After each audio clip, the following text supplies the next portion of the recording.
Longsworth Poems for Summertime. The Lighthouse. The rocky ledge runs far into the sea, and on its outer point, some miles away, the lighthouse lifts its massive masonry, a pillar of fire by night and of cloud by day.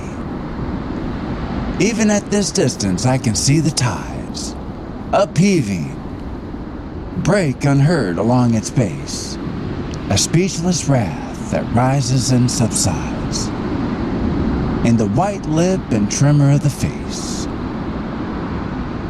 As the evening darkens, lo, how bright, though the deep purple of the twilight air beams forth the sudden radiance of its light, with strange unearthly splendor in the glare.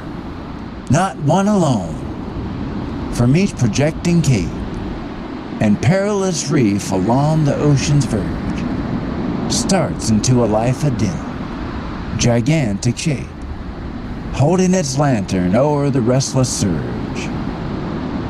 Like the great giant Christopher it stands, upon the brink of the tempestuous wave, waiting far out among the rocks and sands, the night o'ertaken mariner to save, and the great ships sail outward and return, bending in bow o'er the billowy sails, and ever joyful as they see it burn, they wave their silent welcome and farewells. They come forth from the darkness, and their sails gleam for a moment only in the blaze, and eager faces, as the light unveils, gaze at the tower and vanish while they gaze.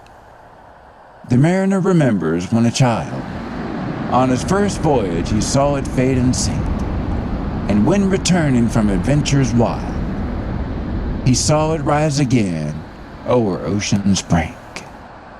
Steadfast, serene, immovable, the same year after year, through the silent night, burns on forevermore that quenchless flame, shines on that inextinguishable light, and seems the ocean to its bosom clasp, the rocks and sea sand with the first kiss of peace. It seems wild winds lifted in their grasp, and hold it up and shake it like a fleece. The startled waves leaped over it. The storm smites it with all the scourges of the rain, and steadily amongst its solid form press the great shoulders of the hurricane. The seabird wheeling round with the din of wings and winds and solitary cries, blinded and maddened by the light within, dashes himself against the glare and dies. A new Prometheus chained upon the rock, still grasping in his hand the fire of Jove. It does not hear the cry, nor heed the shock, but hails the mariner with words of love. Sail on, ye stately ships, and with your floating bridge the ocean span. Be mine to guard this life from all eclipse. Be yours to bring man nearer unto man.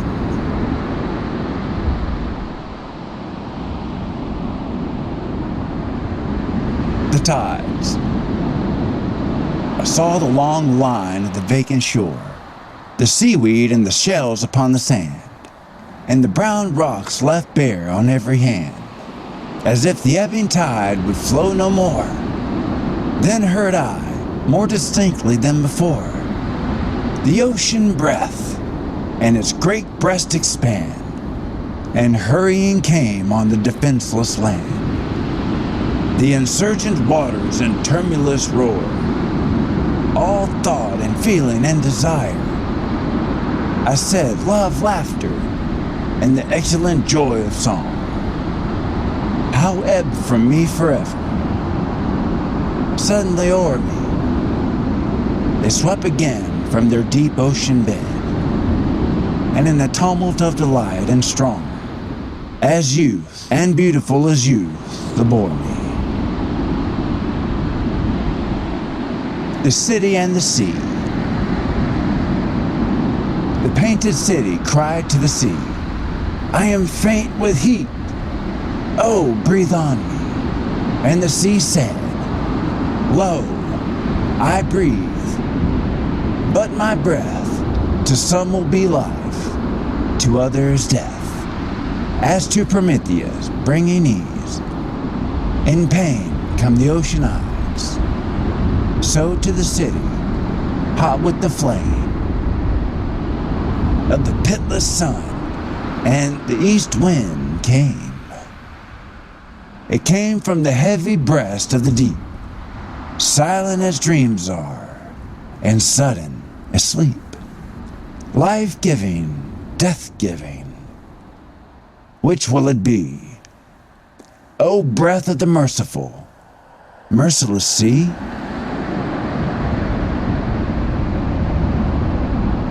Twilight.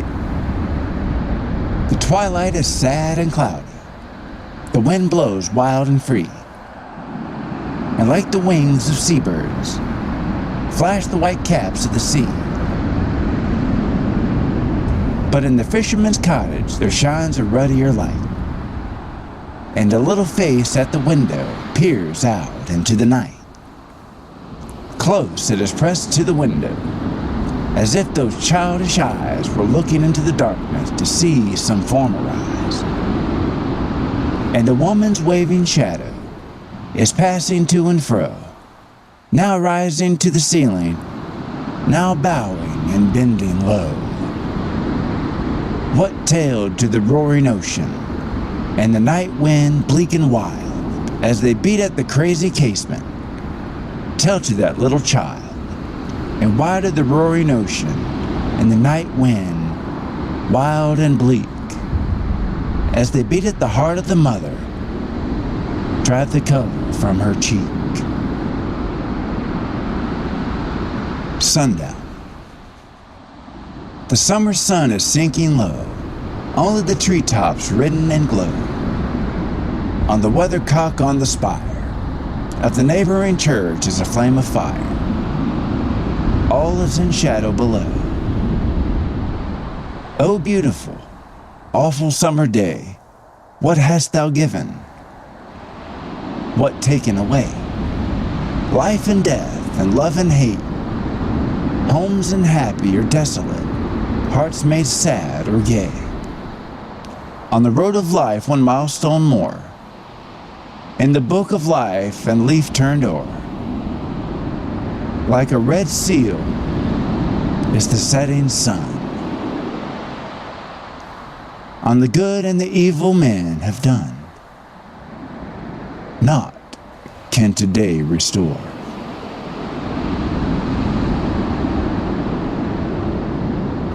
A summer day by the sea. The sun is set, and in his latest beams, yon little cloud of ashen gray and gold slowly upon the amber air uprolled.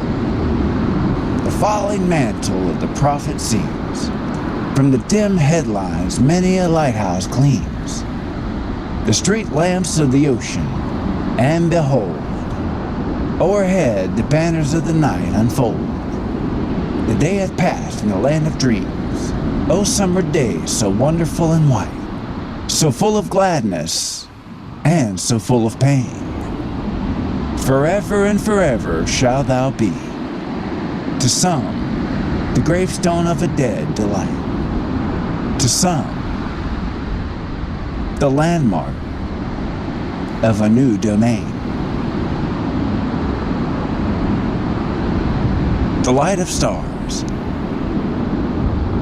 The night has come, but not too soon, and sinking slightly, all silently, the little moon drops down behind the sky.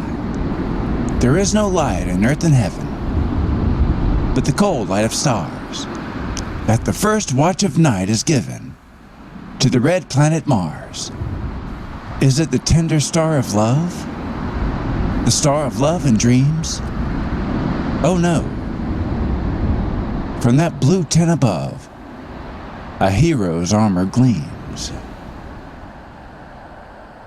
And earnest thoughts within me rise, while I behold afar, suddenly in the evening skies, the shield of the red star. O star of strength, I see thee stand, and smile upon my pain. Thou beckonest with thy mailed hand, and I am strong again.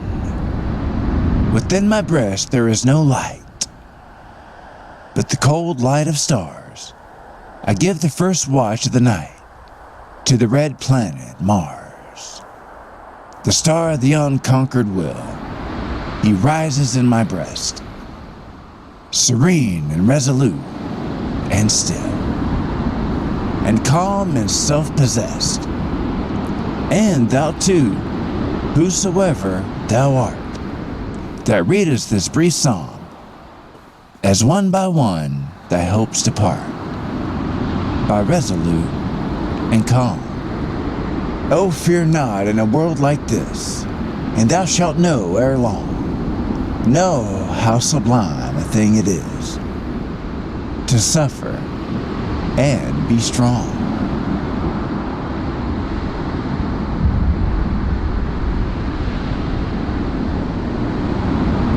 Chimes. Sweet chimes, that in the loneliness of dark salute the passing hour, and in the dark and silent chambers of the household mark the movements of the Madrid orbs of light. Through my closed eyelids by the inner sight, I see the constellations in arc of the great circles moving on, and hark, I almost hear them singing in their flight. Better than sleep it is to lie awake, or canopied by the vast starry dome of the immeasurable sky, to feel the slumbering worlds sink under us and make the hardy and eddy a mirror of rushing foam. On the great sea, a sinking kneel.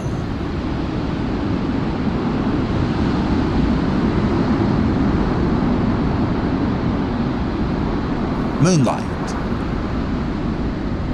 As a pale phantom with a lamp ascends some ruin's haunted stair, so glides the moon along the damp, mysterious chambers of the air, now hidden in cloud and now revealed, as if this phantom, full of pain, were by the crumbling walls concealed, and at the windows seen again, until at last, serene and proud, in all the splendor of her light, she walks the terrace of cloud, supreme as empress of the night. I look but recognize no more objects familiar in my view, the very pathway to my door. In an enamel is an enchanted avenue. All things are changed, one mass of shade. The elm trees drop their curtains down. By place, park, and colonnade, I walk as in a foreign town. The very ground beneath my feet is clothed with the diviner air. White marble paves the silent street, and glimmers in the empty square. Illusion. Underneath there lies the common life of every day. Only the spirit glorifies, with its own tints, the sober gray. In vain we uplift our eyes to heaven. If we are blind, we see but what we have the gift of seeing. What we bring, we find. The harvest moon. It is the harvest moon, on roofs and villages, on woodland crests, and their aerial neighborhoods of nest, deserted on the curtain window panes of rooms where children sleep, on country lanes, and harvest fields in mystic splendor rests, Gone were the birds that were our summer guests. With the last sheaves, we return the laboring wains. All things are symbols. The eternal shows of nature have their image in the mind. A falling of fruits and falling of the leaves. The songbirds leaves us in their summer's clothes. Only the empty nests are left behind, and pipings of the quail among the sheaves.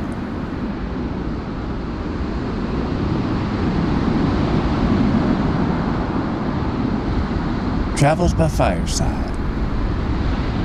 The careless rain is falling fast, and yonder gilded vane, immovable for 3 days past, points to the misty main. It drives me in upon myself, and to the fireside gleams, to the pleasant books that crowd my shelf, and still more pleasant dreams. I read whatever bards have sung, of lands beyond the sea, and the bright days when I was young come thronging back to me. In fancy I can hear again the alpine torrents roar, the mules' bells on the hills of Spain, the sea of Elsinore. I see the convent's gleaming wall rise from its groves of pine, and towers of old cathedrals tall, and castles by the Rhine. I journey on by the park and spire, beneath centennial trees, through fields with poppies all on fire, and gleams of distant seas. I fear no more the dust and heat, no more I feel fatigue, while journeying with another's feet, o'er many a lengthening league. Let others traverse sea and sand, and toil through the various climes. I turn the world round with my hand, reading these poets' rhymes. From them I learn whatever lies beneath each changing zone, and see, and looking with their eyes, better than my own.